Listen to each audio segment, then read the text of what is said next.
remarquable et qui s'est encore illustré par l'accueil de nos compatriotes contraints de fuir l'Iran. Vous avez joué un rôle tout particulier ces derniers mois et je voulais vous en remercier, et par notre agence consulaire de Goris, ouverte au plus fort des périls, au cœur de la région, qui était alors la plus menacée d'Arménie. Quand ça tirait encore à quelques kilomètres, nous ouvrions, nous, à Goris, montrant le soutien à la population, le soutien aux Arméniens, ne lâchant rien. Désormais flottent les couleurs de la France et c'est notre fierté à tous.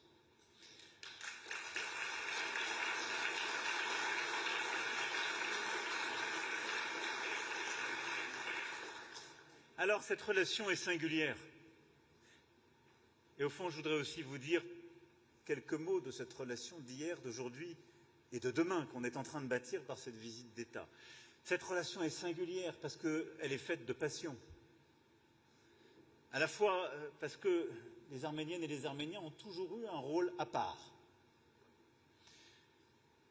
Même lorsque le Royaume de France, on évoquait encore hier avec Monsieur l'ambassadeur, se méfiait des Marseillais, c'est parfois arrivé, il donnait un statut particulier aux commerçants arméniens, pour lesquels il voyait une seule difficulté, les chicayas marseillais qui auraient pu les gêner dans leur commerce.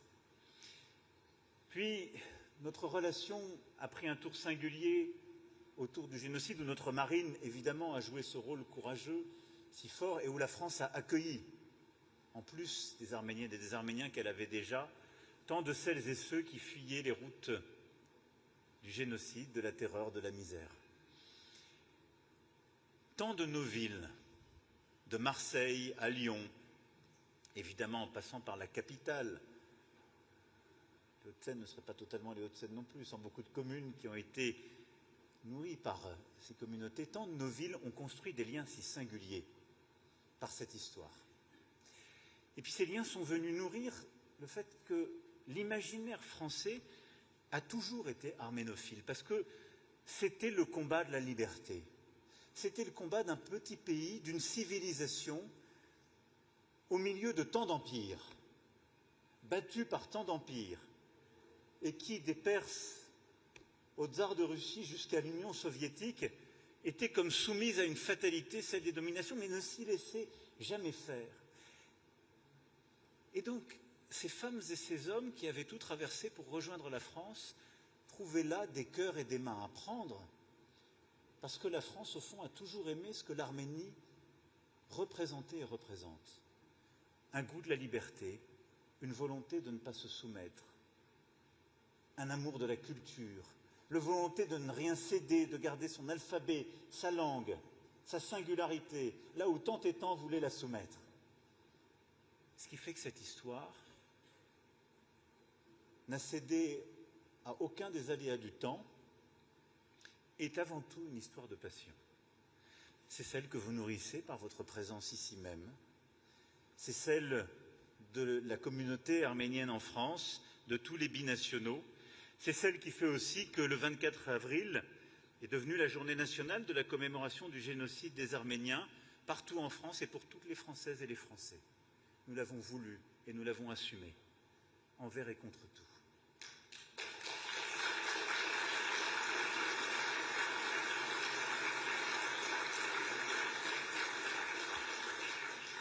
Et c'est ce qui fait aussi que ces dernières années, ce rôle s'est renforcé, ce lien s'est renforcé. Déjà, en 1988, la France s'était tout entière mobilisée. Oui, il y avait Charles Aznavour que j'évoquais tout à l'heure, évidemment. Mais il y a eu tant de familles qui se sont mobilisées pour ce drame qui était vécu dans notre chair. Et nous y serons demain, ensemble. Mais ce qui s'est passé en 2020 a une résonance en France toute particulière. Ce sentiment d'injustice, cette morsure de l'histoire, la mobilisation, je le disais, humanitaire, cette volonté de construire une relation militaire qui jusque-là n'existait pas, de renforcer notre relation consulaire, de renforcer les liens de culture, pour tant d'entreprises de venir ici, dès le lendemain, alors que rien n'était écrit. Beaucoup d'Européens nous ont regardés ainsi faire. Et demain, nous allons signer ce partenariat stratégique qui vient en quelque sorte consolider tout cela. Et nous l'avons fait en tressant cette relation. Je vois ici nos sénateurs, plusieurs de nos maires, notre ministre en charge de la ruralité et des collectivités locales, nos parlementaires, nos collectivités territoriales ont multiplié les partenariats durant cette période. Le Fonds arménien de France, qui a investi les villages de la frontière, qui joue un rôle essentiel. La relation que CCAF et tant de villes ont nouée ici même, ont joué un rôle déterminant dans cette période, point à point. Nous avons renforcé la trame de la relation bilatérale. Alors nous le faisons dans un contexte tout particulier, mais qui donne à ce partenariat stratégique entre nos deux pays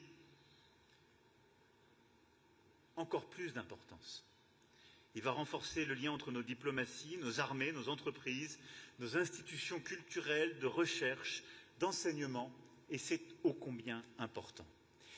Et j'ai vu durant ces dernières années l'Arménie aussi faire le choix de la paix, de la prospérité et de l'Europe.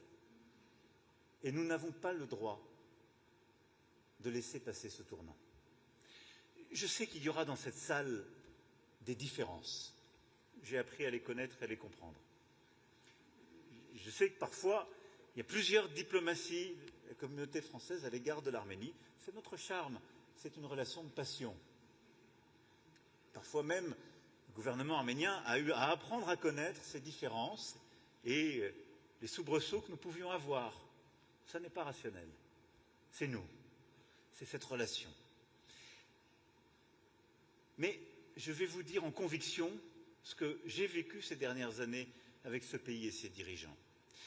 On s'était un peu habitué pendant des décennies et des décennies à ce que l'Arménie, y compris l'Arménie dans ses extensions géographiques les plus hasardeuses, et vous savez la position que j'ai toujours tenue, y compris quand je venais au CCAF ou que j'ai toujours tenue ici, on s'était habitué à ce que l'Arménie soit en quelque sorte un satellite de la Russie. On s'était habitué à accepter une relation singulière. Et on s'était dit, finalement, après 2014, encore plus après 2022, ça pourrait continuer. Je dois bien reconnaître qu'il y a eu, avec la révolution de velours et l'avènement des nouveaux dirigeants, des choix courageux qui ont été faits, qui ont été de clarifier cette relation. Et je peux vous dire que la réunion de la communauté politique européenne qui s'est tenue aujourd'hui avec plus de 40 dirigeants ne se serait jamais tenue avec des dirigeants arméniens à la main des Russes ou ambigus avec la Russie.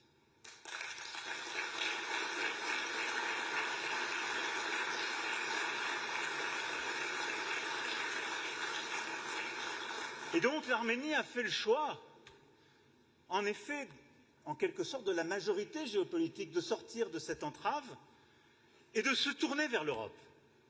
On ne peut pas faire comme si ça n'existait pas, nous, Français. On doit embrasser ce choix et l'engager. Et c'est aussi pour ça que je suis très heureux, et on y a beaucoup contribué, que demain, ici même, au milieu de cette visite d'État, il y ait un sommet pour la première fois entre l'Union européenne et l'Arménie, qui va permettre d'améliorer la connectivité. On va essayer d'y pousser les sujets de roaming, pardon de ce terme affreux, mais qui est donc d'améliorer, oui, la connectivité, les interconnexions entre nos opérateurs mobiles, qui va permettre aussi d'aider à la tenue des frontières avec Frontex. Parce qu'on fait comme si ça n'existait pas, mais il y a quand même toujours 4000 soldats russes sur le territoire arménien, donc plus de 1000 gardes-frontières. Et donc il faut que l'Europe s'engage pour aider à tenir les frontières de manière plus indépendante, ce pays. Et donc l'Europe doit s'engager au service de la souveraineté arménienne et de ce choix pour l'Europe et pour l'indépendance qui a été fait. Ensuite, elle a fait un choix pour la paix, un choix contraint. La guerre de 2020 a été terrible. Pour tant de familles, peut-être pour plusieurs d'entre vous, à coup sûr pour plusieurs d'entre vous. Je le rappelais tout à l'heure, une morsure terrible. Mais nous, en 2020, on s'est mobilisés pour l'aide humanitaire, ensuite pour aider militairement. Mais regardons lucidement, qui était là, aux côtés de l'Arménie? La France, autant qu'elle l'a pu, mais la Russie n'était pas là, je vous rassure. Pas plus qu'elle n'est là pour le Venezuela quand il a des problèmes, pour la Syrie auprès de ses alliés historiques. On l'a encore vu pour l'Iran quand elle a des accointances, ou pour le régime malien lorsqu'il est bousculé par les terroristes. Il vaut mieux, vous le voyez bien dans le contexte géopolitique, ne pas trop avoir besoin de la Russie. Mais elle n'était pas là en 2020. Elle ne sera pas là demain, sauf à demander une nouvelle dépendance. Et je n'ai pas vu beaucoup d'autres Européens, étrangers, régionaux, venir. Et donc ce choix de la paix qui a été fait, quelles que soient les frustrations, les ressentiments, c'est aussi un choix de pragmatisme pour construire une stabilité. Et cette Arménie du XXIe siècle, si on veut qu'elle se construise dans cette région, indépendamment de la Russie, dans la paix et la stabilité, je crois pouvoir vous dire que le choix des dirigeants actuels est le seul choix raisonnable.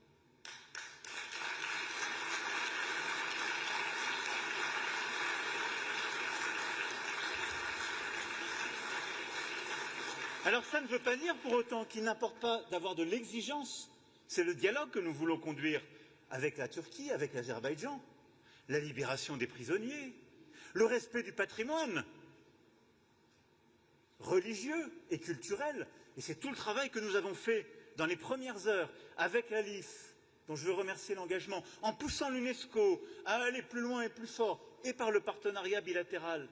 Et nous voulons continuer avec nos actions aussi éducatives, culturelles, par cette exigence géopolitique, mais en s'appuyant sur cette paix et cette stabilité. On a parlé de la paix de Washington, je l'ai saluée au mois d'août dernier. Mais je n'oublie pas que ce chemin, nous l'avons commencé en obtenant à Prague, pendant une nuit de cette même communauté politique européenne, la reconnaissance pour la première fois par l'Azerbaïdjan des frontières d'Almaty, pour la première fois, c'est-à-dire le respect de ce qu'ils étaient en train de menacer et qui était indispensable pour la stabilité que j'évoque. On a parfois reproché au Premier ministre Pachinian cette même nuit d'avoir abandonné le Nagorno-Karabakh, oubliant ce faisant qu'à 2 reprises auparavant, le président Poutine l'avait déjà fait. Il a eu raison de suivre ce chemin. Et puis je vois aussi cette Arménie qui est en train de retrouver la prospérité, avec des chiffres de croissance remarquables, avec une innovation dans le numérique, dans l'intelligence artificielle extraordinaire, une part de son produit intérieur brut dans ce secteur qui est comme une anomalie quand on regarde la région. Nous voulons y participer. Et en quelque sorte, nous voulons participer à l'aventure de l'Arménie du XXIe siècle, une Arménie qui ne dépend plus de la Russie, mais se tourne pleinement vers l'Europe et est au cœur de cette communauté politique européenne. Une Arménie qui veut la paix, la stabilité durable, et une Arménie de la prospérité, et qui la construit par elle-même à travers des partenariats choisis et des alliés fiables comme la France.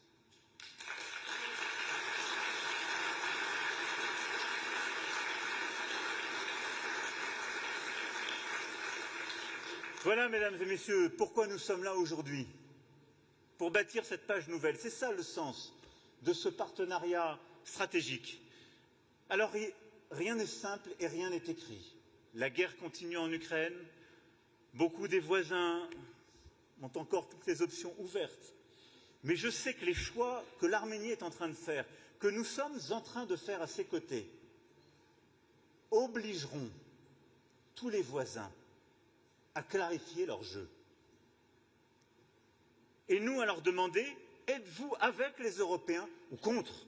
Ce qui s'est passé aujourd'hui a quelque chose d'irréversible. Parce que par tout ce chemin, nous avons replacé l'Arménie au cœur de l'Europe géopolitique, recevant, animant les travaux de la communauté politique européenne et demain, nouant ce dialogue avec les institutions de l'Union européenne. Cet acte-là est inédit. L'Arménie peut en être fière, mais il ouvre cette page nouvelle et nous serons aux côtés de l'Arménie pour cela. Et c'est une opportunité extraordinaire pour vous toutes et tous. Parce que le monde dans lequel nous vivons, surtout depuis 2022, nécessitait ces clarifications. Une fois que j'ai dit tout cela, ça n'enlève rien à cet imaginaire qui nous dépasse et à l'amour que nous portons pour ce pays et que nous nous portons. Et je voulais vous dire ces quelques mots de conviction et du cœur. et vous dire que tout cela continuera de nous animer, parfois de nous diviser, qu'importe. Nous sommes là et nous nous aimons. Et vous savez, on était avec le ministre Fournier à l'instant qui me disait tout ce qu'il faisait avec l'Association des maires ruraux de France, en lien avec plusieurs villes et villages en Arménie.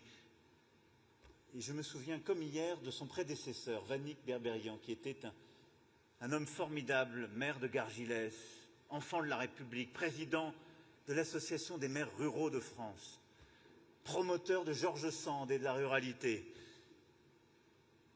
Cet homme, malheureusement, quand il fut touché par la maladie, durant tous les derniers mois, a revécu dans l'Arménie rêvée. Et il m'écrivait toutes les semaines en m'envoyant des musiques, des poèmes. Michel recevait, je pense, les mêmes, et vous aussi.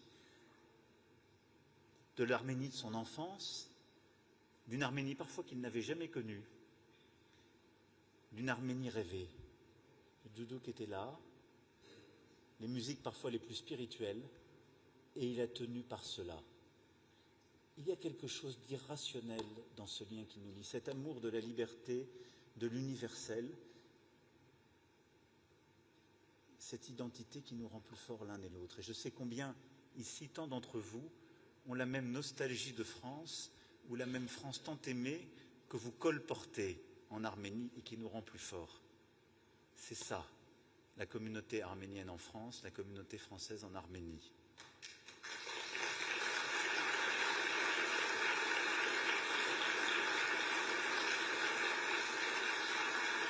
Voilà, mesdames et messieurs, merci à vous, mes chers compatriotes. Vive la République, vive la France, vive l'amitié entre l'Arménie et la France.